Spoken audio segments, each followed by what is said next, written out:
just to kind of get some sense of where the room is at, how many people are familiar with analytic psychology and the work of Carl Jung?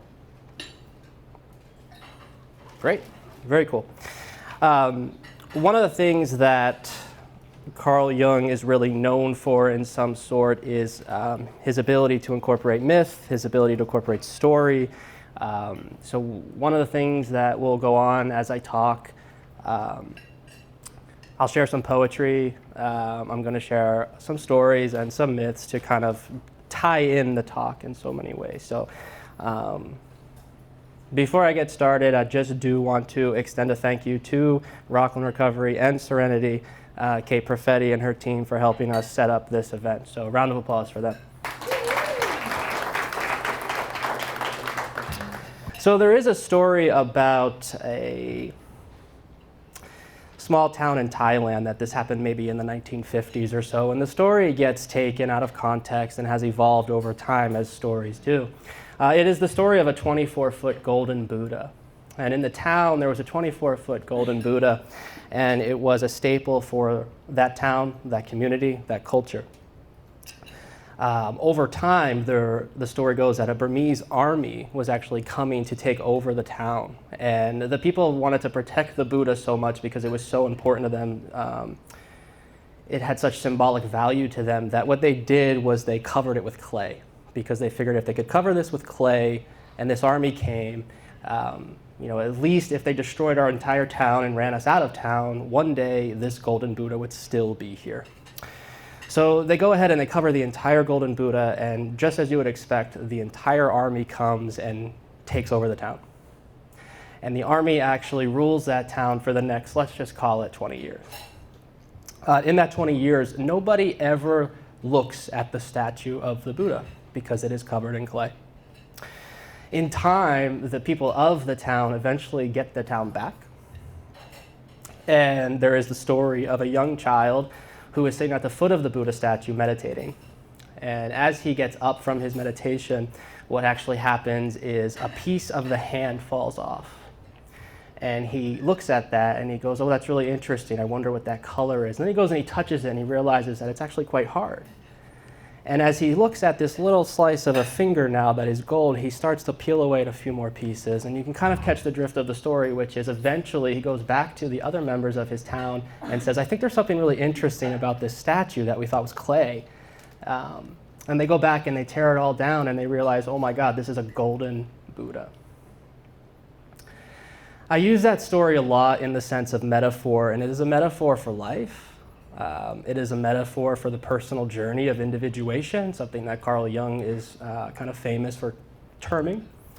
And in the way that there is gold within all of us, but we become covered in clay as we grow, as we develop psychologically, as we are put through socialization, right? We are born in this golden manner, and then as we become people in society, we learn what is right and what is wrong.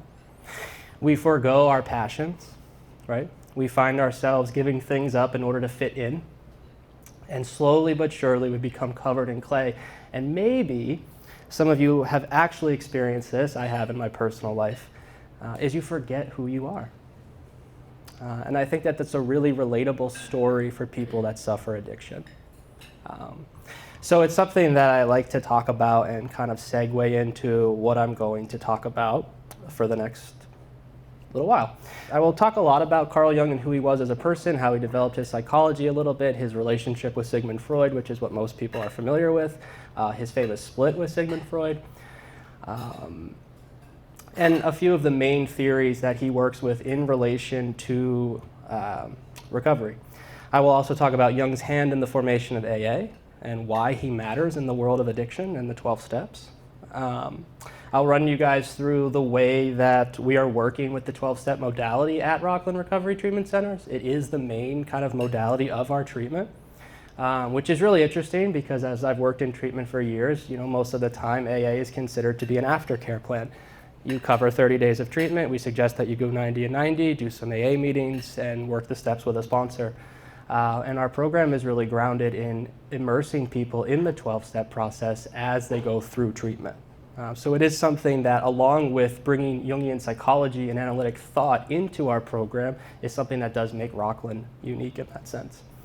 So I'll walk you through kind of how that looks and how we work the 12 steps from a traditional standpoint. And then I'll talk a little bit about how we are kind of attempting to or working with adding more depth psychological approaches or spiritual approaches into the program to bring a different depth to it.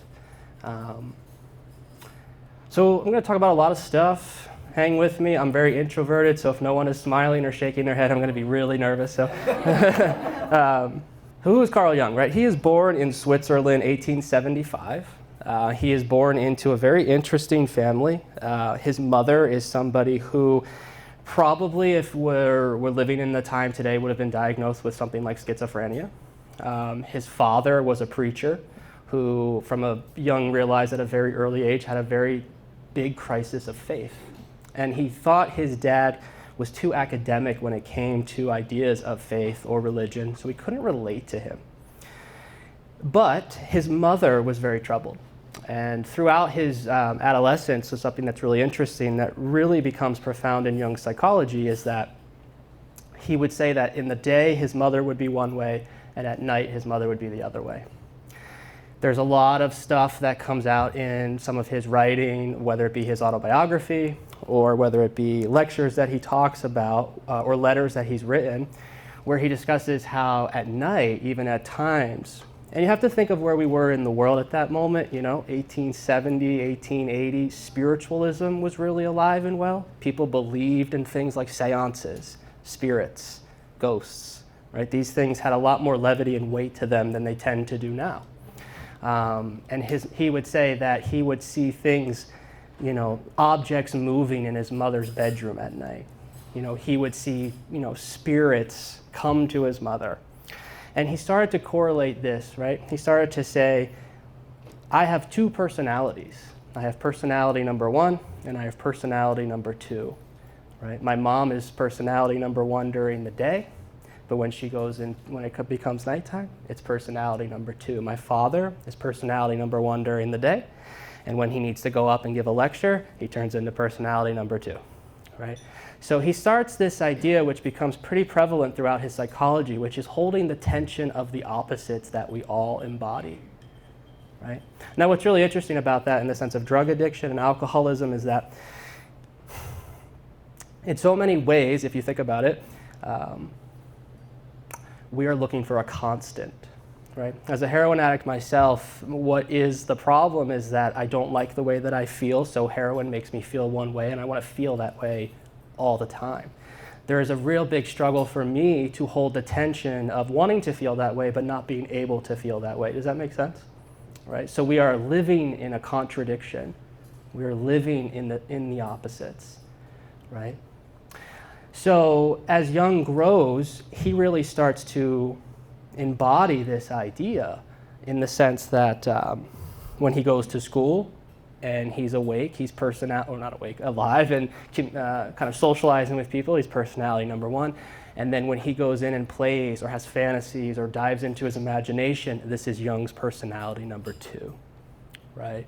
So as he grows up, he becomes interested in science. Jung is actually never somebody who wants to become a psychiatrist or a psychologist. He wants to be a scientist, which is really interesting. And as he is in school to finish his master's degree, he begins working at a hospital called the Bergholzi Hospital. There is a movie that was based on this in so many ways called A Dangerous Method, if anyone's ever seen that. It's pretty good. Keira Knightley is in it, Michael Fassbender. It's worth watching. And it talks a lot about who he works with at the Bergholzi Hospital, which is this guy, forgive me on the first name, his last name is Buhler, or Bleuler, very difficult European name. And this is a really famous hospital because it is where things such as the schizophrenia diagnosis becomes known and founded. It is also the hospital where things like the word association tests become a thing, and that has led us to the modern day polygraph test. right? So one of the things that's really interesting about Jung is that a lot of people don't know him because he's not really taught in psychology courses. So if you go to school and you get a psych degree or you do clinical counseling, you maybe really hear Jung's name in relation to personality theory or something like that. But Jung is so integrated into things in society that it's really interesting that we don't talk about him more. Specifically, it's really interesting that we don't talk about him more in the rooms of Alcoholics Anonymous or in the world of addiction treatment. So while he's there and he begins studying under this doctor, he writes a thesis which is, he ends up calling on the so-called phenomenon of occult experiences. And what's really interesting about this is he studies people like his mother, and he actually studies someone else in his family, his cousin. And his cousin was considered to be a medium and practiced seances. So Jung was really steeped in this kind of spiritual, kind of psychic world, okay? Now, as he publishes his thesis and finishes, this is when he becomes introduced to Freud. Freud, you know, the interesting thing about Freud, and I'm going to bounce around, so definitely I apologize for that. And I usually talk to a lot of drug addicts, not clinicians. So, you know, what's really interesting about his relationship to Freud is it's very akin to Bill Wilson's relationship to Dr. Bob. It's akin to Nietzsche's relationship to Wagner. There's this kind of archetypal theme that happens where people need to have a counterpart in order to develop something more deeply. Bill needs Bob in order to start AA, Bob needs Bill. Freud needs Jung in order to get psychoanalysis into the minds of people and bring it to the masses. And Jung needs Freud because he needs a mentor and someone he can bounce his ideas off of. So they end up helping each other. And that's really interesting. As Freud and Jung develop their relationship, it does take on this very interesting way where, you know, Freud is considered the wise old man, Jung is considered the child, okay? Freud wanted Jung to be his predecessor in the world of psychoanalytic thought. He made him the president of the first ever psychoanalytic association, right? He touted him off, he brought him to America. You know what's really funny is that Freud has a famous quote on one of his first trips to America, which is, they think we are bringing them something good, but they don't know we're bringing them the plague.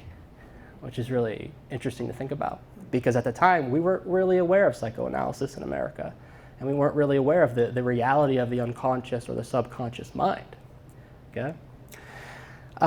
So as they correspond and develop psychoanalysis further and further, they start to have some riffs around two specific ideas. One being the theory of libido, and one being the work of dreams, okay? Freud poses that libido is an immense amount of, anyone have any idea? Sexual energy, right? So libido is all concerned with sexual energy as it moves through. Jung believes libido to be something more akin to what yogis would call prana, okay? Or what people who practice Tai Chi would call the Chi, right? Kind of a life force energy that is moving through us at all times. And one of the reasons analysis becomes really important is because the chi begins to get blocked. The libido begins to stop moving. And as the libido or the chi begins to stop moving, right, that could actually cause psychological problems. So part of Jung's analysis and working with people is to unlock or free the psychic energy within the body. So this becomes a big rift with Freud and Jung. And, you know, Freud actually starts to, to do the whole thing, like, well, I don't really believe what Jung's talking about. And Jung's doing the thing, well, Freud just wants the power, you know. So they become split apart at this moment. What really happens is in about 1913 or so, after they've been corresponding and working together for about 5 or 6 years, Jung publishes a book called The Psychology of the Unconscious. And it's a collection of lectures that he gave on the theory of libido. And at that moment, Freud really decides, I'm not going to be with him. This isn't going to work. I'm going to be done with him. And they have one last famous trip where they go over to America with each other. And at the time, they were interpreting each other's dreams. And Jung tells him about a dream. And the dream is, I'm going to paraphrase it, but the dream is something where Jung is walking down a dark kind of spiraling staircase into an underground layer, and as he gets there, there are 3 skulls. Okay? Now, the way that they looked at dreams was very different in the sense that, again, Freud believed that dreams were just kind of sporadic, outpourings of the subconscious mind, and usually referenced sexual repression. Now, Jung believes that dreams act in a compensatory function, meaning that they compensate for what you're not doing in daily life. For instance, if I'm a very shy person and I have an issue with someone at work that I can't speak up to, and I feel like they're authoritative towards me, and every time they talk to me I get very nervous, in a dream I might have the complete opposite interaction with them. So there is this idea that the human psyche, did I get you there? That happens? Yeah.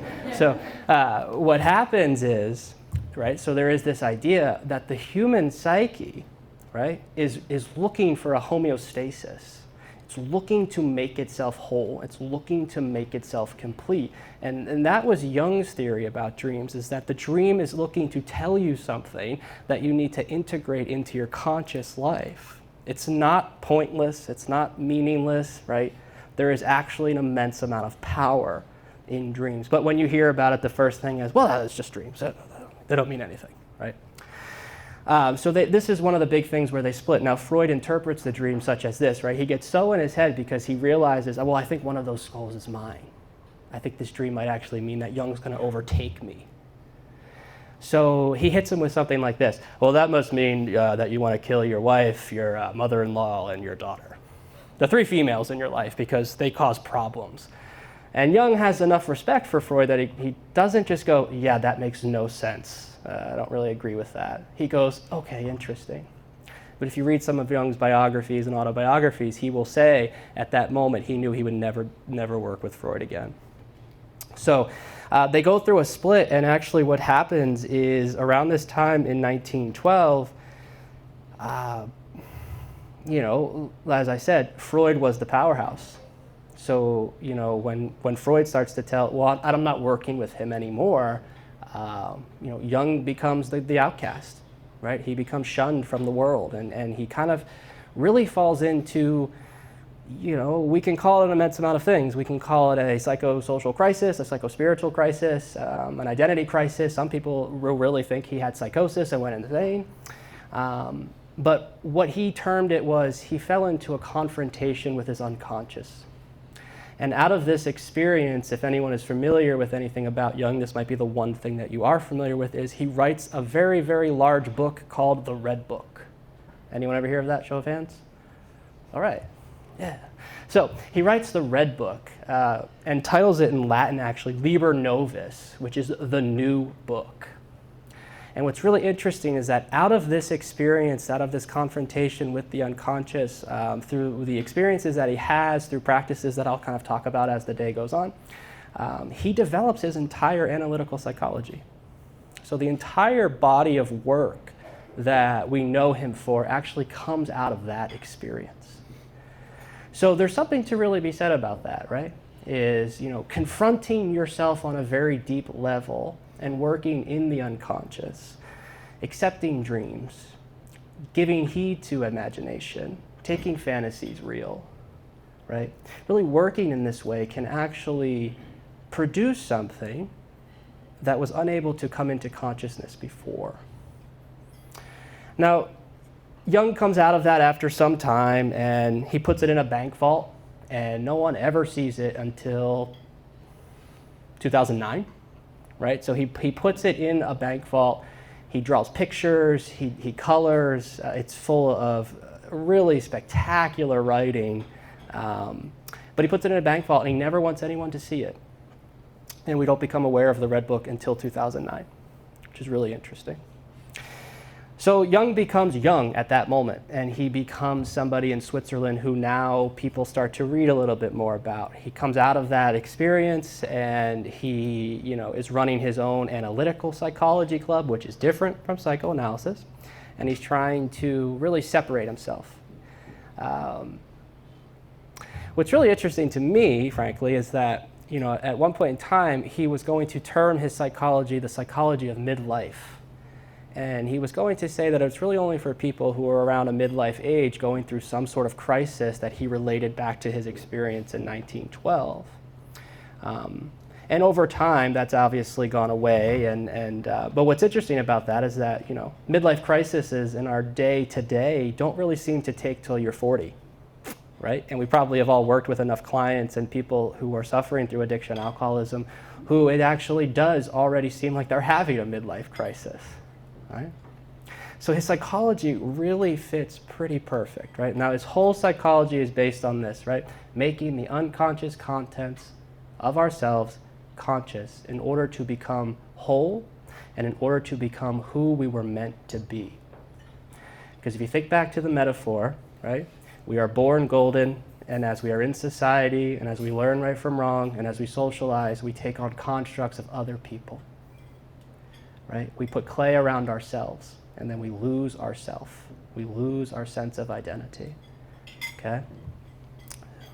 So that's kind of an overview of Jung in a very quick way, maybe. Now, where Jung falls into place with AA, anyone that's familiar with Alcoholics Anonymous will know this, right, is he gets his name mentioned one time in chapter 2, there is a solution, and keeps it moving, okay? But it's in relation to a gentleman named Roland Hazard, who is an alcoholic from Rhode Island, can't stay sober, has been to whatever you want to call treatment back then 1,000,000 times, can't get his life together, can't stop drinking. One of the things he does, because we're a really wealthy family, so the first things that he does is he looks at who is the best psychiatrist or psychologist in the world today. And who does he call for first? He calls Freud. And Freud says, nope, I don't have any time for you. And he says, okay, thank you. Then he calls Alfred Adler, who was one of the other 3 pioneers of the psychoanalytic movement. And he goes, nope, I don't have time either. And the third choice is Jung. And this is a really amazing scenario, because without this encounter, we don't have AA. The way that we have it, at least, and the way that it is really meant to be had. So, Jung says, yeah, sure, I'm not doing anything. Come on out. If you can get yourself to Zurich, I'll work with you. So he works with Roland Hazard, for about a year, we'll say, right? He spends some time with Jung, and over that time, they participate in psychoanalysis or analytic analysis every day. They work with his dreams, they bring up contents from the unconscious, and you can say that he finds sobriety, but he doesn't find recovery. And I guess that's something that we can define later in the talk too. So he stays sober for some time with Jung, never drinks. And then the story goes that the second he gets on the train from Zurich back to wherever he's going, he picks up a drink and gets wasted. So the first thing that he does is he gets on the phone, right? He calls Jung, or he goes back to see Jung, one or the other, right? And he says, well, dude, what happened? I spent a year with you. You told me you were going to cure me in so many ways. Why did I relapse? Why did I drink again? And Jung does something which most people would not do today, which is he accepts his own humility. And he looks at Roland Hazard and he says, I have to be honest with you.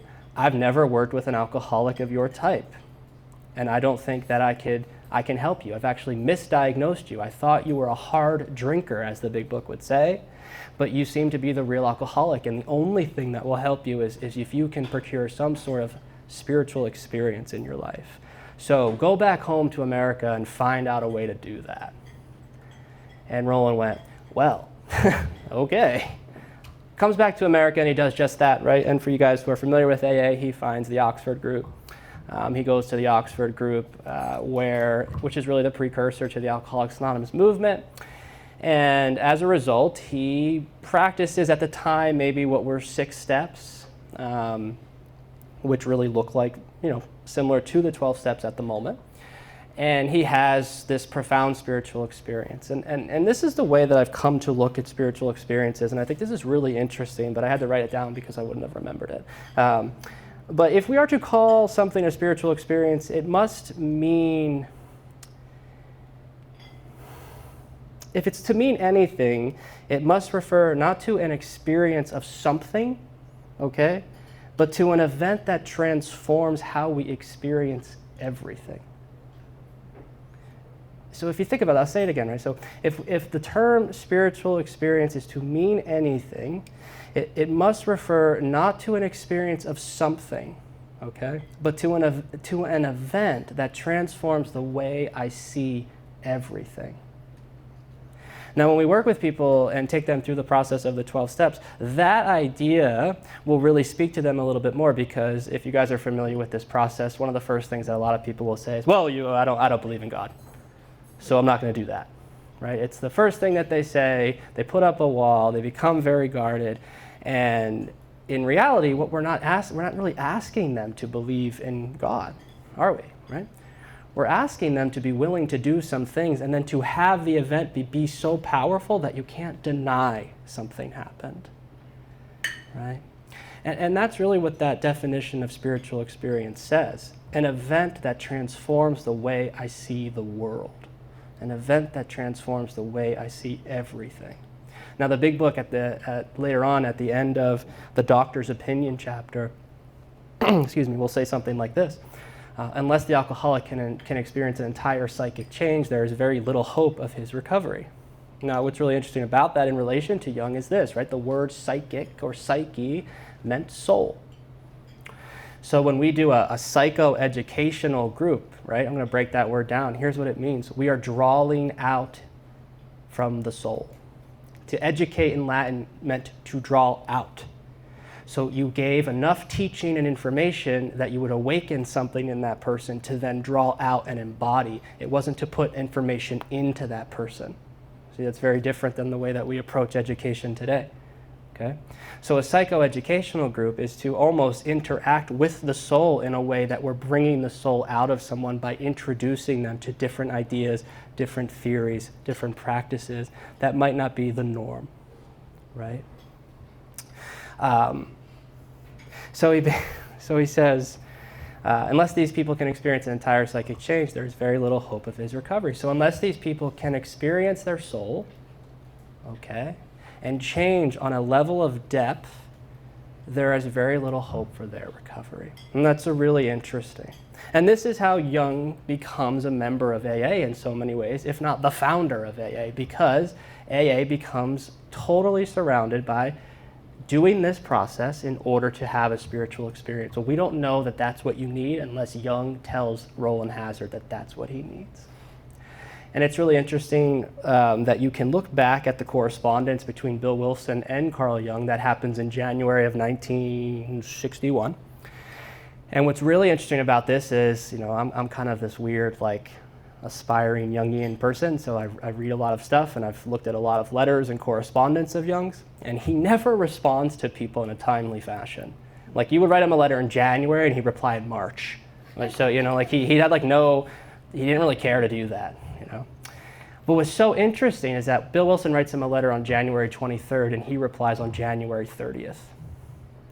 And he dies 6 months later. So it's really interesting how powerful his connection to AA was, in the sense of, before he died, one of the last things he did was communicate with Bill W. And what he says to Bill W. is really interesting. He basically said, I had to be very careful at that time in my career because I was playing the game. I was personality number one. I didn't want people to think that I was insane. I didn't want people to think that I was kind of cuckoo.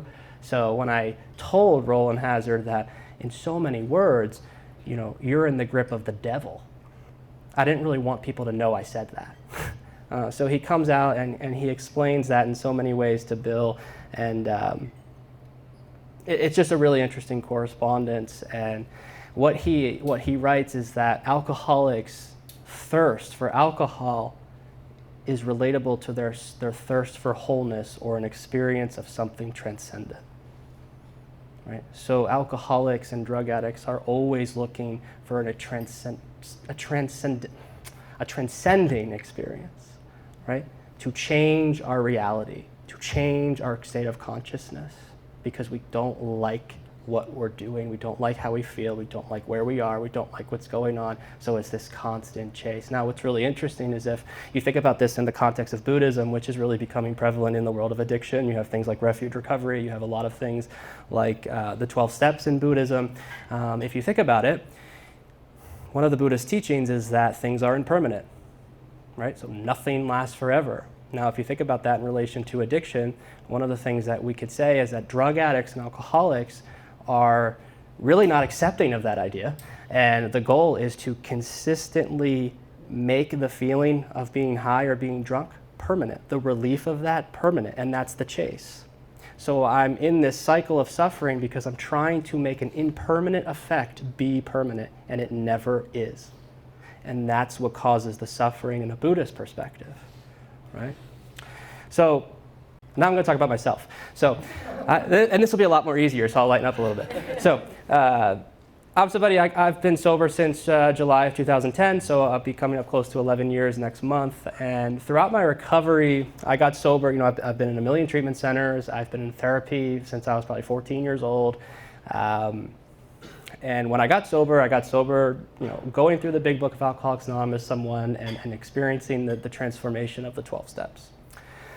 For the first couple years of my recovery, it looked normal in the sense that I had this really powerful experience. I went back to my family. I went back to these places that I had wronged, and I made amends to people. I'd written this big inventory. I had, really started to become a spiritual person and try to pray and begin meditating and doing all of these things. And then I started to, kind of check the boxes of like, well, what am I going to do now? And, friends of mine, and we started family meetings, and we worked with families. We started a nonprofit organization. We did all these things. I got a job at a place where I was like, I actually explained it to my family like this, because before I got this job, actually, I was thinking about moving back to New Jersey, where I'm from. And I remember when I decided that I was going to take the job and not move back to New Jersey, I said to my brother, it's like if the Phillies wanted me to come play ball for them. And that was like really insane, but that's what I said. And so I went up and I worked at a treatment center in the White Mountains called the Plymouth House, and I became somebody in so many ways who took on this identity of this big book connoisseur in so many ways. And for the first year of my existence there, I loved it. And people were like, oh yeah, that was awesome. That was you changed my life. And I was like, yes, I've really made it. And then after the first year or so of doing that, I started to have these really subtle experiences where like I would watch the way we interacted with someone and be like, well, God, we really didn't have to say that probably. And maybe we didn't have to do it that way. And why did you say that?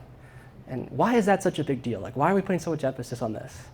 And I really started to have this experience almost, right, where the clay started to crack. Yeah. And I started to go back to myself a little bit, and not the constructs of what I've learned through the first couple years of sobriety and being in recovery, but really going into this genuine place and asking myself, well, what do I think about all of this stuff? What does this really mean to me? How do I interact with this? And I will tell you that it really threw me for a loop. And I definitely experienced something akin to a very psycho-spiritual crisis, or what maybe theologians would call a dark night of the soul. And it really started to question everything that was going on. And in so many ways, a crisis of faith, because I started to look at things like, well, I'm not going to write this piece of inventory anymore. I don't think it does anything. And these were practices that for the first 5 years of my life, I wouldn't have considered never doing. So there was this real breaking down moment, and I started to feel myself pulling away from the group of people that I worked with a little bit, and my relationship changed with some of them. And it was at this time that I had a sponsor who introduced me to a gentleman who was doing work that surrounded bringing old Oxford group practices back into AA. And one of the Oxford group practices that was lost was this idea that they called guidance. And really this was sitting quietly and listening for what the text of Alcoholics Anonymous will call the still small voice within. And sitting down every morning and listening for God to kind of guide you through that day. Now these guys would, they practice it in this way, which was they would just start writing everything that came up. I mean, this would be akin to kind of stream of consciousness writing in so many ways, right? But what they would do is they would then test their thoughts against what they called the four absolutes. And they would ask themselves, okay, was this a pure thought? Was this unselfish? Was this an honest thought? And was this a loving thought? And if it was, they would consider that a God-given thought. And if it wasn't, they would consider it something else, trash. So this guy was revamping that practice in a way, and he was calling it something like two-way prayer. And he was sitting down, and instead of just sitting there in silence, he was engaging the voice within, but he was engaging with a question, with a concern, with a topic, and then listening in response and writing down that response as it came. So as my sponsor at the time was teaching me this practice, I went, okay, well, that's really interesting. Let me watch the videos, and I'll give it a shot. And I started to do it, and I wrote 3 or 4 days in a row, and then I contacted this guy. And I started to talk to him, and I'll never forget it. He said, well, read me what you have. And I went, well, this is kind of weird. And I started sharing my writing with him, and he responded in such a soft way, and he went, isn't that beautiful? And I went, okay, yeah, but how do I know I'm talking to God? Like, what's going on here? And he went, well, I don't know, Corey. I don't really know, but if it's not God, it's the best part of you that exists, and it's the part of you that you need to start listening to. Now, in Jungian terms, this would be called the self with a capital S, right? The center of the psyche, right? So I start doing this practice with him, and he says, what you really want to start doing is you want to start sharing this with somebody, and you want to have them share with you. So I had a friend of mine, and I said, this is what I'm doing. Why don't you start doing it? We'll start sharing. We did that, and we had some really wild experiences in experiencing what Jung would call the collective unconscious, in the sense that we wouldn't talk to each other about our writing for a week, and then we would get together, and the similarities between where our psyches were taking us and the responses we were coming back with were so on point together that we really became aware that there was a phenomena working in our lives that was so much greater than us, that was connecting us. So I tell this story because what it means to me is this, I never went looking for Carl Jung. Jung fell into my life in a moment where my life was falling apart, and he put everything into a context that I could then understand. And I didn't really even know yet until we started talking to the guy together, and he said, well, what we're really doing here is what Carl Jung called active imagination. And that was about 2016, and in my life ever since, that has been the driving force of where I've gone. It has been the center of my study. It has been the center of my work, trying to integrate these practices back into AA, back into a process of the 12 steps. What really happened for me, and I think this happens for a lot of people. Oh, wow, it's already 12:45. I think this happens for a lot of people, which is the Big Book is a symbol of abstinence-based recovery. And that's not a dig at Matt or anything like that, but the Big Book is a symbol that represents abstinence-based recovery. But the thing that happens with the symbol of the Big Book is that it becomes, and it has become, very fixed in place. People get very touchy on well, this is what it means. Well, no, this is what it means. Well, no, this is what it means. And it becomes too fixed. And one of the things that Jung talked about was that symbols need to be transient. They need to continue to evolve over time. And once they get fixed in place and become too dogmatic, they lose the magic that they once had. Now, this is something that I see all the time with clients, because as we work in a 12-step treatment center, you don't know how many people come in and go, oh, we're going to do the 12 steps. I've done the steps. They don't work. Well, it's not that the step process doesn't work. It's that it's become too fixed for them, and they get the same approach to the process over and over again. So there's nothing new.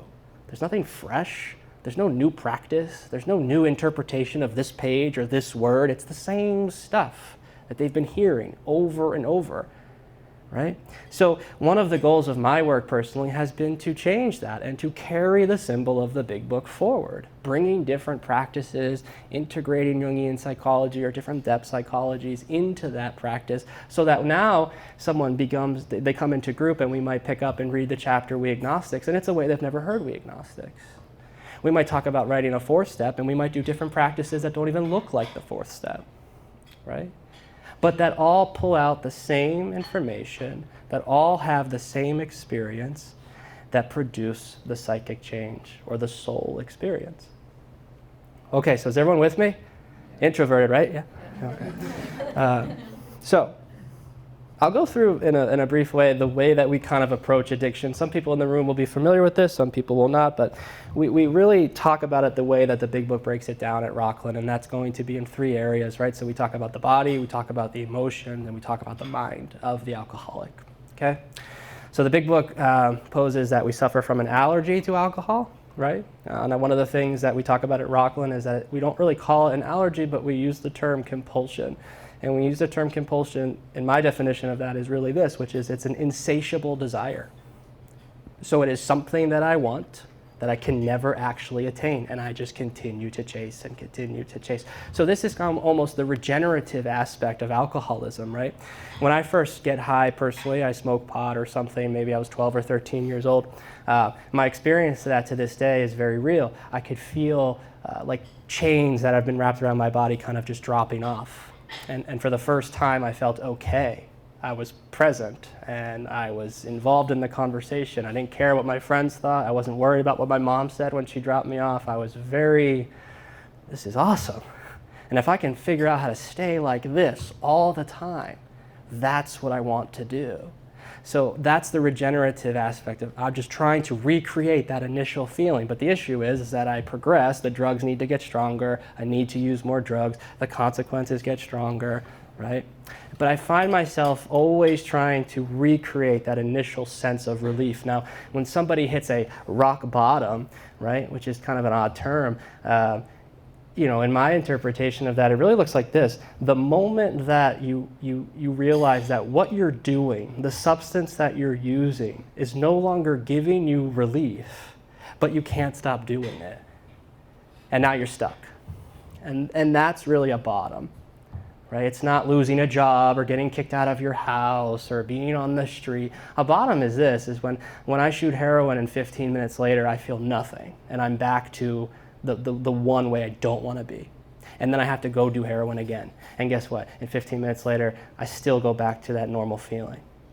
That's a bottom, because now I realize this thing that worked for me doesn't work anymore, but I can't stop doing it, right? So the body of the alcoholic or the body of the drug addict, the physical aspect is that we suffer from this compulsion, very different than my mother, right? She drinks 2 glasses of wine at dinner to socialize and laugh at everyone's jokes, and then if she orders a 3rd glass, she probably doesn't even finish it. And the funniest thing is that, I watch her do that to this day, and I still think to myself, what's the point? Like, I don't get it. Why do you just have 2 glasses of wine, right?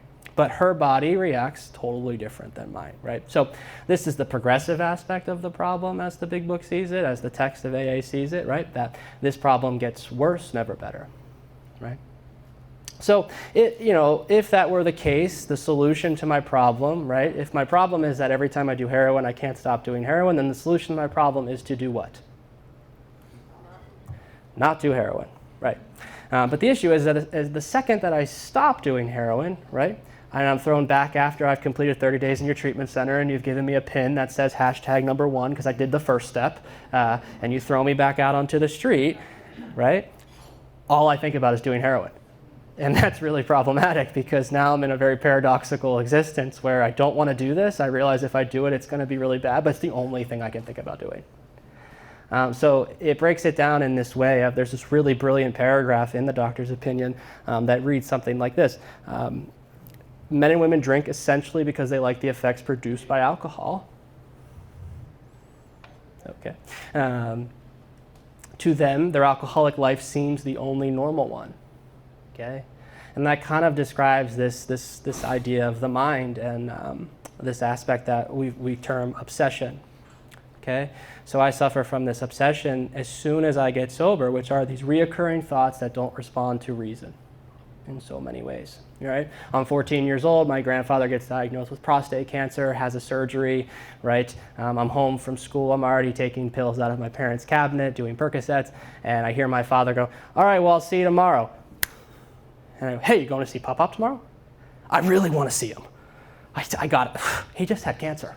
Dad, you have to wait for me. I have to go with you. I'm like, well, you're going to mess everything up. I'm going in the morning. Well, Dad, he had cancer, and I need to see him. And already it's just, you need to go there and take those pills. You need to go there and take his pills. You need to go there and take his pills. And it's just rolling. And I go, no, Corey, he needs those pills. But no, it's probably not that bad. You might be able to take a few.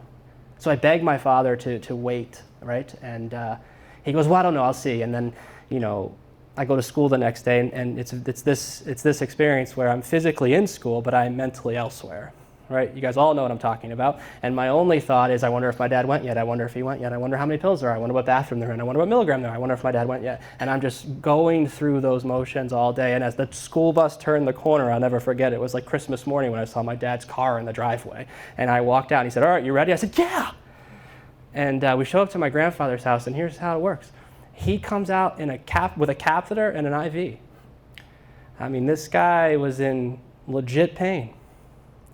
And I said to myself, this guy is in legit pain.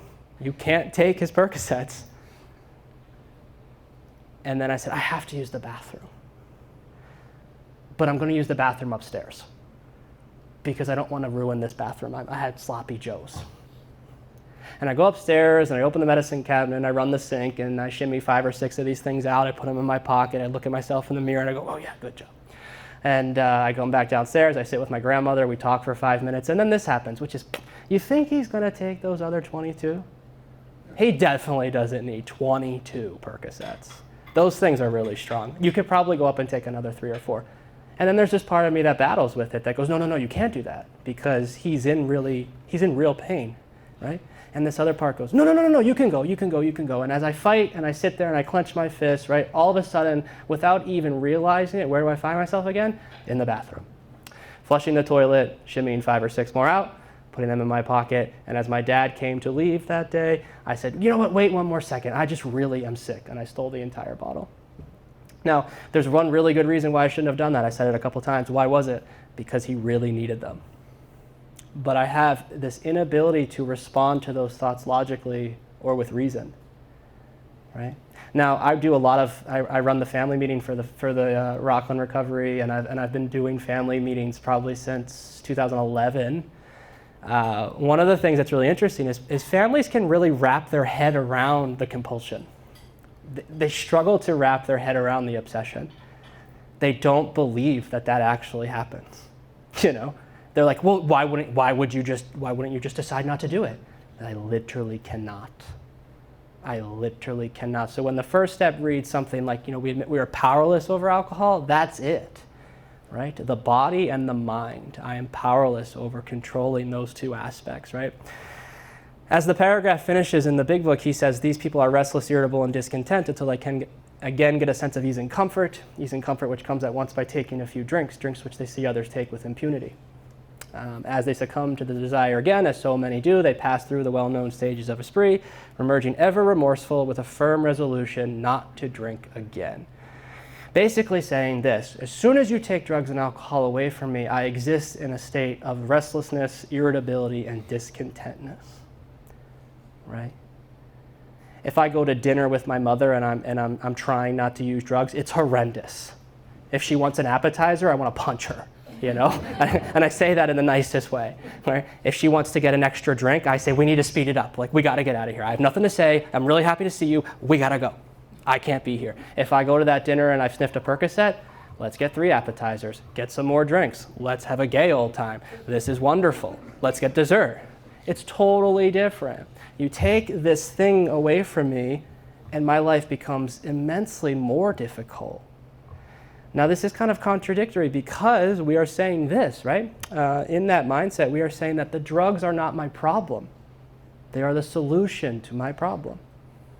So when I go to treatment and you tell me stop doing drugs, all you've done is take the solution to my life away from me, and then you throw me back into society and said, good luck. Yeah, really difficult. Really, really difficult. Now, this idea of restlessness, irritability, and discontent, it looks different for everybody, right? People get really short, people experience depression, people experience anxiety, so on and so forth.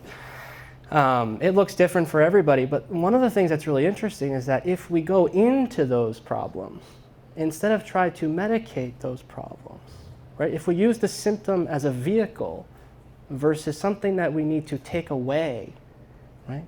It has a transformative power to it. And the 12-step process is actually put in place to simply solve that piece of the problem, which would be the emotional state of the alcoholic. right? So when you, again, hear the first step, which is something like, admit that we are powerless over alcohol and that our life has become unmanageable, my emotions are unmanageable. I'm not powerless over that. I just have no idea how to actually deal with them, right? And when I get a feeling of restlessness, like everyone in this room probably has restlessness every day about something, right? And it's something that you can actually live with and manage. It's not something that becomes restlessness. And it's the only framework that you see the entire world through. So the emotion becomes so overwhelming and so overpowering that it's our only focus, right? So, he goes on to kind of say that if you have a spiritual experience and you can experience this psychic change, this problem will become manageable for you in so many ways. And as a result, you will not suffer from this problem in your mind. And if you're not suffering from this problem in your mind, you will not pick up and use, right? Now, the big book really uses a controversial word, which is that it says if you do this, you will actually become recovered in the past tense. Not you will always be recovering or you will always, be in recovery, right? But that you will actually get better. And that's what it was meant to do, right?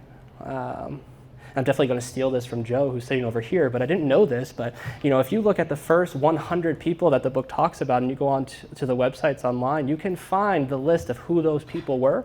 And you can find the list of who stayed sober for the rest of their life and who didn't. And out of the first 100 people that the foreword to the first edition speaks of, 76 people stayed sober for the rest of their life, which means what? That the success rate of AA in its originality was 76%. We'll sit in silence for another second. 76%, right? If you look at the results of AA today, they're probably under 5%. Now, why, right? What happened? It's really this, and this again is maybe my opinion, maybe factual, but people walked away from actually doing what the step process was, right? This was supposed to be a transformative process that changes you at such a level, right, that you are really not the person that you were when you walked in, okay? So as you progress through this process, you step in through the first step and you do some stuff around, steps 2 and 3, which were really looking like, we don't really care what you believe in, right? What I'm worried more about is what are you willing to do about your problem, right? And can you commit to finishing this work in order to see if something can happen as a result, right? Very, very quick idea. And then you get into this thing called the inventory, and you start to see how the big book is rooted in metaphor and symbolic language, because it says you are now going to participate in a house cleaning. And if you think about that metaphorically, right, we're not talking about dusting off the table that you keep in your living room. We're talking about going into the nooks and crannies of your house, the dark corners, the attics, the basements, the spaces where you don't ever care to go. And that's where something that will free you is actually going to reside. This is also where you become, and I was going to do this after, but this is where you really start to see some Jungian stuff happening in the 12-step process, which is you are now confronting what Jung would call the shadow archetype, okay? And everyone has a shadow. Think about it in the sense of, that movie American Beauty, which we'll never watch again. But with that movie, there's this guy and he just films that plastic bag that just kind of lingers around, right? And he thinks it's the most beautiful thing in the world. Think about that as your shadow. It's this thing that just follows you around. And it's everything that you don't want to accept about yourself consciously. So it's everything that you find yourself projecting onto other people quite a bit. Well, that girl, she's really judgy. Rest assured, you are judgy, right? That's exactly what the shadow means, right? Well, he's just very rude. Rest assured, you are rude. You just can't accept it about yourself, so you push it out onto the world, right? Now, what the 4-step is really asking you to do is realize you can't do that anymore and how much you have been doing that. And you go through this process now where you really start to bridge this gap between consciousness and unconsciousness, or awareness of yourself and unawareness of yourself, yeah? And you have a really interesting experience because you go through and you write a list of people that you're angry at. Very fun for the alcoholic. Then you list why you're angry at them. Also very fun. Could be kind of dramatic or traumatic, but still fun.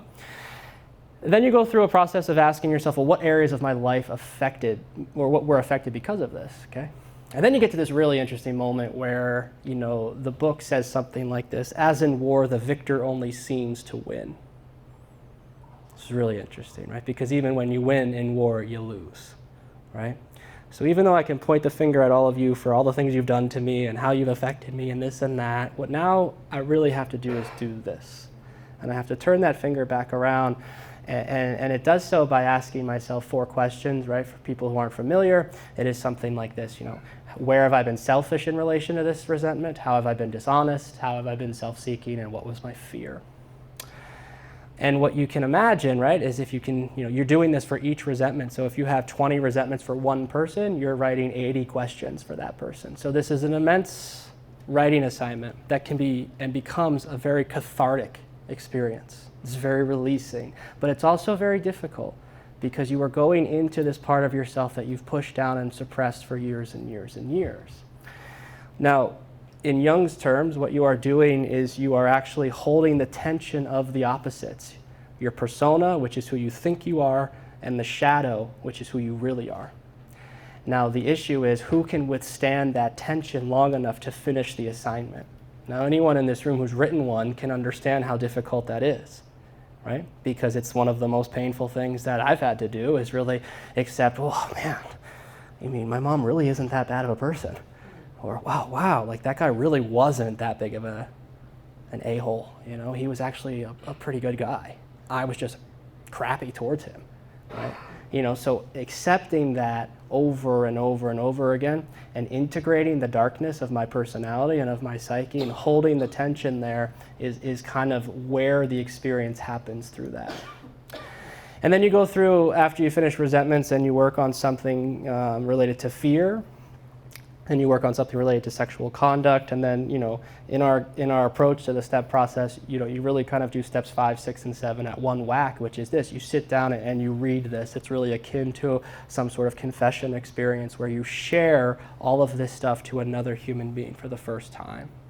And this is where it becomes very cathartic, because most people will walk out of that experience having realized, I've never actually been honest with someone like that.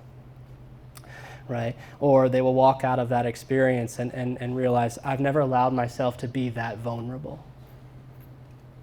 Right? And something really starts to shift there. So it begins this process of what Jungians would call integrating the shadow, and then you go through this amends process in steps 8 and 9, where again, it's integrating shadow. Everything that you've realized about yourself and the way that you've acted unconsciously towards people, you now have to go back and actually admit that to them and make that right. And it's this entire process of what Jung would call individuation, of really becoming aware of yourself again. And the only way to do that is to face your darkness, right? And the only way to do that is to understand that we live in a complexity of opposites, right? I can love my partner and want to kill her at the same time. As psychotic as that sounds, right? Most of you probably relate to that, right?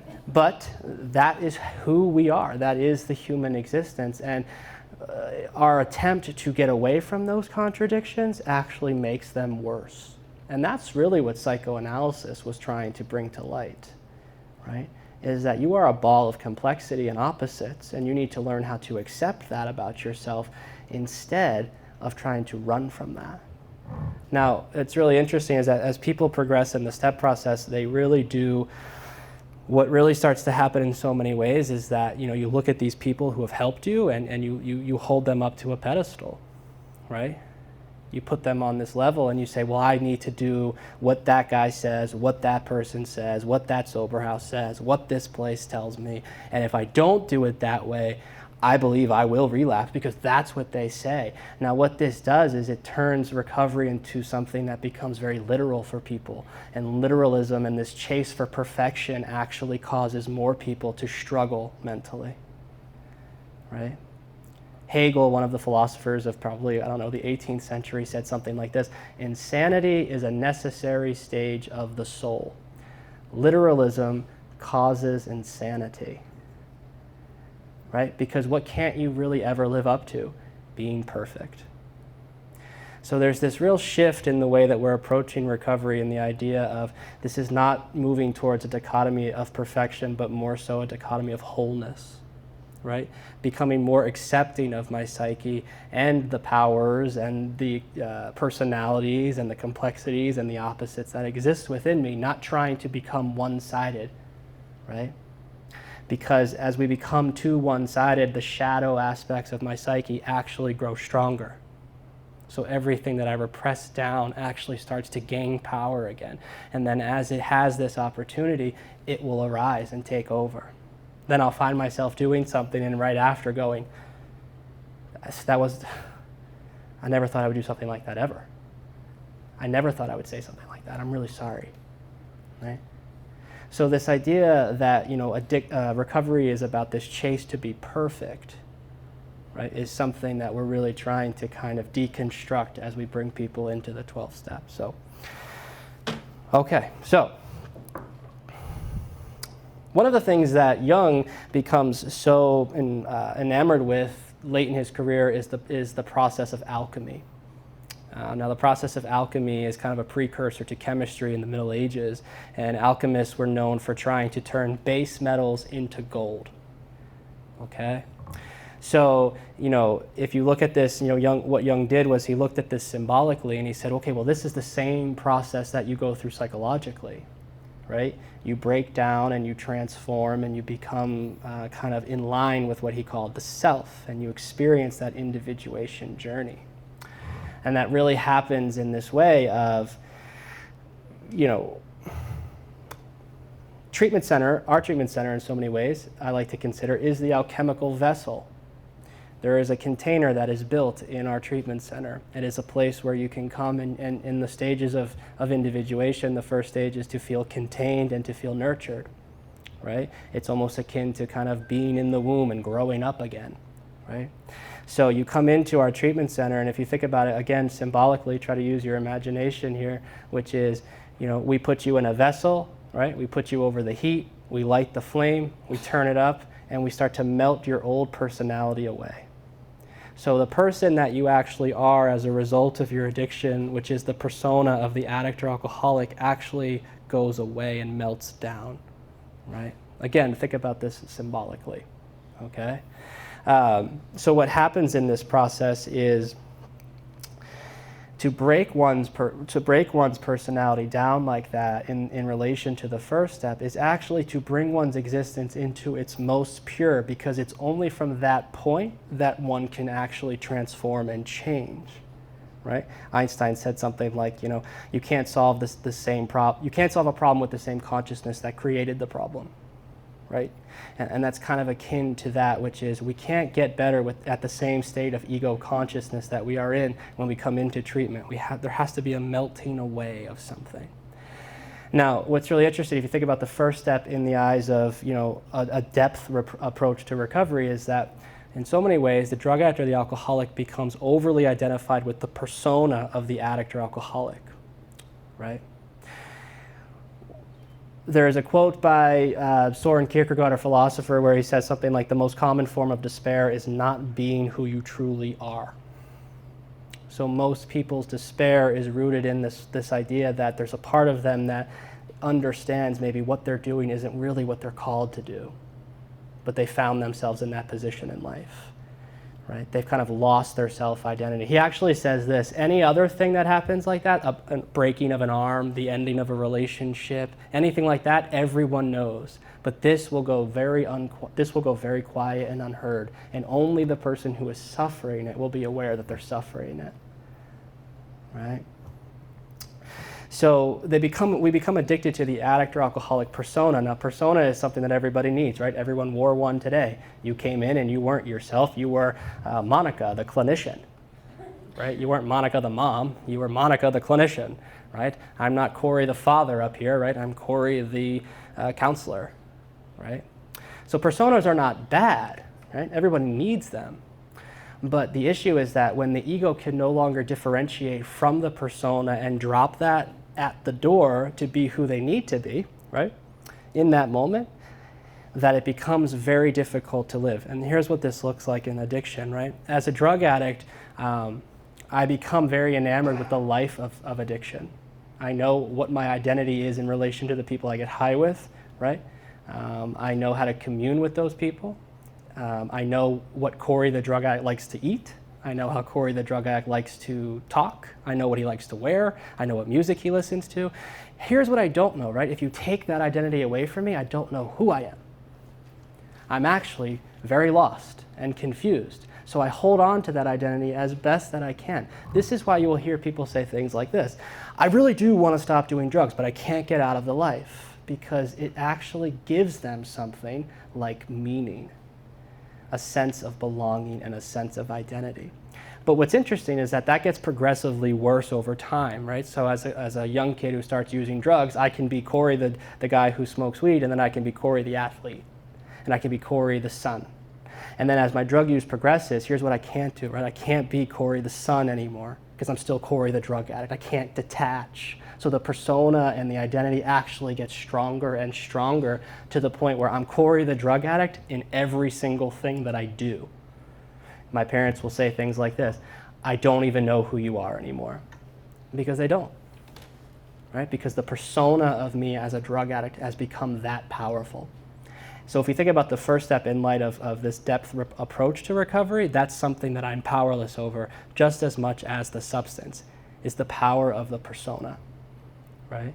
And that's really hard to shed, right? Really hard to shed, because as soon as I do, then I have to experience this, which is I don't know who I am anymore, and I don't know who I'm going to become as a result of doing this, and that's very scary for the drug addict or the alcoholic, right?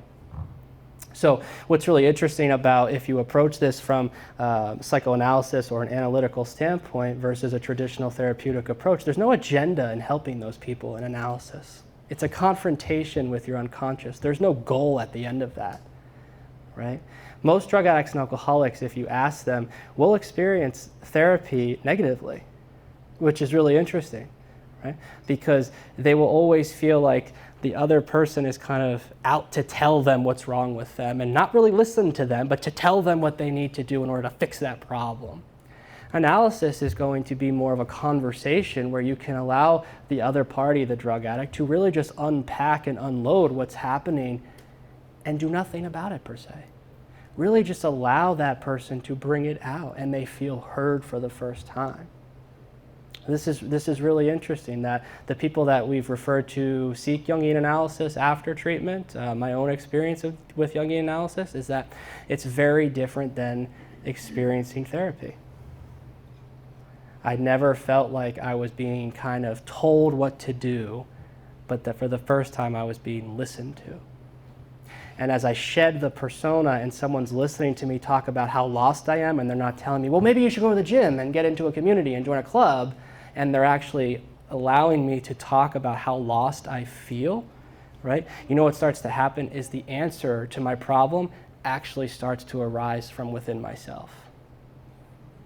But most of the time, that opportunity is not given, right? And that's nothing against therapists or clinicians or anything like that, but we are in a society where we medicate and we tell people, well, this is your problem, take this medication, I'll see you next week. And we don't actually go to the root of the problem, we just ease the symptom. So this notion that in depth psychology or psychoanalysis, they're really using the symptom as a vehicle to get somewhere and to allow it to have its day versus trying to make that go away is a real difference in working with somebody one-on-one. So, we become powerless over the persona, right, which is kind of the idea of this first step, if you think about it like that. If you think about it in the alchemical process, it breaks it down into colors. So the first 3 steps could be considered black, which is about breaking down the personality to its root, to its what they would call prima materia, right? And then, from there, what happens is we go into what they would call whitening. And after the substance becomes black, or after this melting away becomes black, you actually get into the realm of the soul, and you approach steps 4 through 9. One of the ways that this is something that we can do differently is that instead of writing a traditional inventory, something that I've been talking about with some people and looking into is this notion that we can work with projections, right? Everyone in this room is probably familiar with what projection is. Freud said projection is one of the most powerful defense mechanisms that will ever exist. Jung would agree. So this process that we've kind of been developing, or I've kind of been developing and working with people, is something that we're calling, or I'm calling, projection retrieval. Because the idea of projections is that we will always do them. There's no way to ever stop that. But the process from Jung's point of view is to bring the projection back into yourself. So one of the ways we do this in a writing assignment versus doing traditional inventory would be something like this. So I write down a list of people who maybe I'm angry at, right? Maybe I'm upset with, right? People closest to me in life. And instead of writing resentments, not that this might be very similar to resentments, but I write more so, what do I accuse them of? What type of accusations do I project onto them? For instance, I'll give you a personal example. I want to put my kid to bed. It's 9 o'clock. He won't go to bed. What's my mind say? His mother needs to get him on a bedtime schedule. It's her fault. She's not even there. She's actually not even there. And she's not even related to this situation at all. And my first thought is, well, it's his mom's fault. If she just got him on a bedtime. That's projection. Now, what am I really projecting out is that maybe I really don't want to be putting my goddamn kid to bed right now. Right? I want to go watch TV or read this book, and I don't want to do this. But I don't want to accept that about myself, because that would be me accepting what? Well, maybe you're not being a good father right now. Or maybe you need to worry about your kid more than yourself right now. And that's kind of difficult to accept. So it's easier for me to project that and go, it's her fault. So this is something that I start to write down. I start to write down, who that is, what the accusations are, how I project. And now we start to add some narrative and some story into it by saying, okay, well, what do I see how do I see or view this relationship? What are the problems? What are the complexities? What are the hindrances that I have with this person? Right? So I put it down there. And then I do this, which is I engage with the imagination a little bit. And I say, okay, well, if something were to change, and if I were to change, and if I was to pull this projection back into myself, how then would this relationship look? If I was no longer projecting out onto this person, how would we interact? Now, this is different than that fourth step, because what it does is it actually gives you something to take out of that writing and then go do, versus just saying, well, I was really selfish, and now I have to figure out how to not be selfish. So there's more attention to your story and to your narrative in this process. And then you will ask yourself this last thing of, well, what am I defending in myself by this projection? And this is just another way of engaging with the unconscious in the same way that you do in the fourth step. It's just different terminology and a different approach. And what's really happening here is that through both processes, you experience what Jung psychology calls the transcendent function. And the transcendent function is this, which is it's the power that comes into play as a result of holding the tension of the opposites. And here's how it works, is that if I can hold that tension, he says basically a new third will arise. A new personality will arise. Anyone in this room who's in recovery has experienced that in so many ways if you've stayed sober, right? You stay sober for 5 years and someone says, man, I don't even know who you are anymore. You've changed so much. Yeah, exactly, right? Because something new had arisen out of my ability to hold the tension of the opposites and not run from them. So the transcendent function is the component of the psyche that connects the unconscious and the conscious together, right? And now again, I go through the amends process and I look at it in that light, which is this is continuously integrating my shadow. Continuously going back and looking at how my projections maybe have wronged you and how my projections onto you have negatively affected our relationship, right? And how everything that I accused you of was actually something going on in me, and I shouldn't have treated you that way. It's just this continual integration of darkness. One of Jung's most famous quotes is something like, one does not become enlightened by imagining figures of heaven and light, but only by facing one's own darkness, right? You grow and you change as a result of facing the darkness within you, accepting that you are both Luke and Vader, right? You are good and evil, not running from the complexity or the contradiction, right? And then, so it goes black, white, and red in the alchemical moment, or the alchemical process, and red would be steps 10 through 12, because red is where they would infuse spirit back into the substance. So steps 10 through 12 are really where we grow spiritually, continuously. And that looks like, continuing to take inventory or working in some sort of writing process, but also in step 11 where, we're really trying to engage more with different practices to deepen one's connection to something beyond themselves. So that practice that I mentioned called two-way prayer is something that's very powerful. Engaging with the imagination is something that is very powerful that you don't see happening in addiction recovery at all. And there's also a really interesting practice that's called ally work. And ally work comes out of Sufi mysticism. And the Sufi mystics believe something along the lines of that every one of us has a piece of God in us. And that also in the spiritual world, there is another counterpart to that piece. So we have an ally who lives in the spiritual realm as we live in the physical realm. And that we can engage in conversation and relationship to this idea. We can actually commune with this idea. And again, this is something that Jung would call active imagination. But these are all different approaches to the same notion, which is you need something beyond yourself to help you have this experience. And you need to continuously deepen those practices in order to have this experience and to make this experience stick. I can't tell you how many people, and I'm sure people in the room are aware of this too, or have experienced this too, which is we see tons and tons of people have really powerful step experiences and 8 years later they relapse. 9 years later they relapse. And two things will happen, right? They will hit on 2 points that I spoke of. One will be this, right? They were struggling and they never mentioned it because they had to strive for perfection. So you can't really tell people you're making mistakes all along, which is really sad, right? The opposite of that is that they don't continue to grow spiritually. And again, that is what the entire process was put in place to do, is to experience a spiritual transformation, a psychic change on a deep level.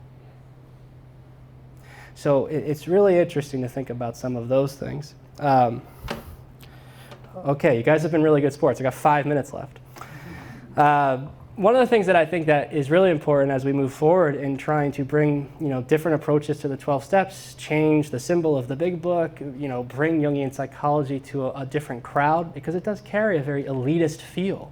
You can't get into an institute to study unless you have a master's degree. It takes about 8 to 10 years to become a Jungian analyst. So there are a lot of people that would never even think to even look at it. So to bring it to this type of level and introduce it to people who are early in recovery, who have been in treatment over and over again and struggling, you do see a twinkle in their eye. You do see their eyes widen. You do see their ears perk up when you start to talk about something different that is unique, that they haven't heard before. So we need to move from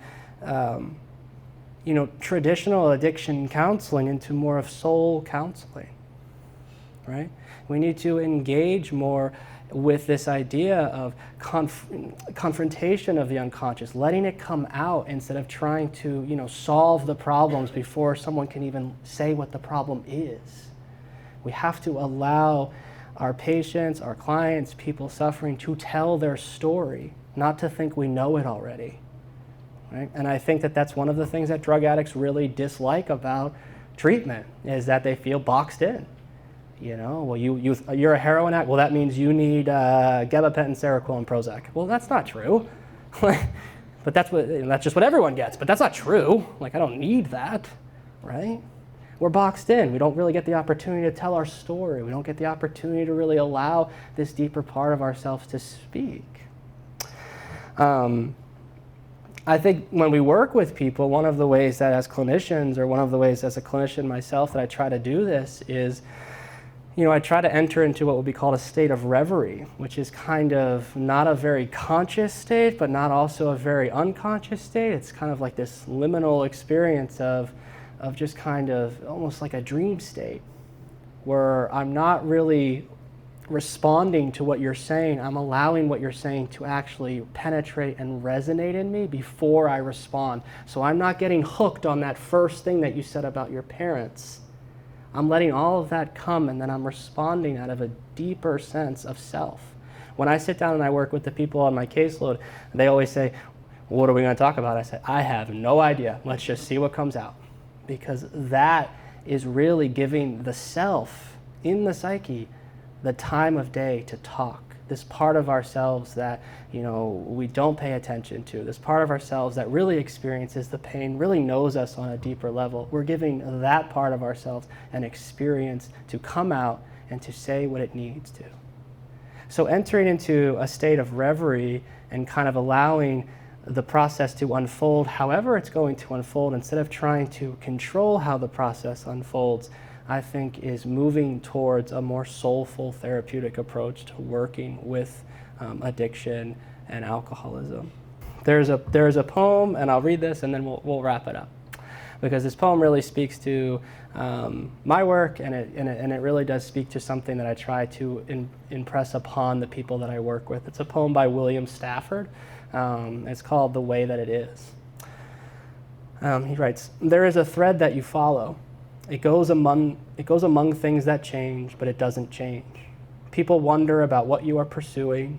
You have to explain about your thread, but it is hard for others to see. While you hold it, you can't get lost. Tragedies happen, people get hurt or die, and you suffer and get old. Nothing you can do can stop time's unfolding. You don't ever let go of your thread." Right? So it really comes back to this question of, is recovery about not using drugs, or is recovery about understanding that you've had clay over the divine person that you are? And is the process more about knocking down the clay in order to recover the gold, right? And is it not more about finding that thread that is unique to you, that pulls you forward in life? And that changes the approach. It's not about not using drugs. It's about figuring out, what is my purpose? What is my meaning? What speaks to me? Jung would say, a neurosis is suffering that has yet to find its meaning. And that's how addiction really is for most people. My addiction was not pointless. In fact, I probably wouldn't be standing here today if I had not been a drug addict. So my addiction is not meaningless, but I need people to help me figure out what the meaning was. And that is really the move towards that approach of depth and recovery and bringing soul back into working with people. Thank you.